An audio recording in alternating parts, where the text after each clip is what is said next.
Welcome to Penrose Learning, where we make understanding easy. You start by opening Settings and going straight to Sound and Vibration to save time. Tap Live Caption and toggle it on. You'll be asked for microphone and accessibility permission. Grant them so Captions can process audio locally. Once done, pull down Quick Settings and add the Live Caption tile for one-tap access. You do this because enabling local processing keeps Captions fast and private, and the tile prevents repeated digging through menus when you need Captions instantly. Next, customize how Captions appear and behave so they fit your needs. In Live Caption settings, pick the language and set text size.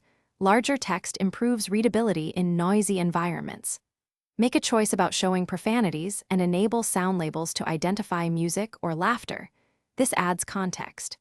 You can also tweak media volume sensitivity or leave auto detection on so the phone starts Captions only for relevant audio, reducing false triggers when background noise occurs. Finally, test Live Caption by playing a video or voice message and watch for timing and accuracy.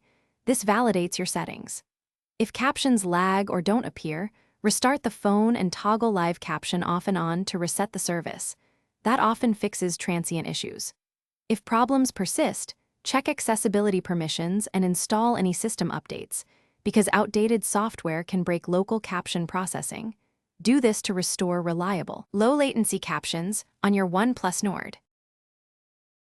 Thanks for watching. If this was helpful, leave a like and consider subscribing. See you next time.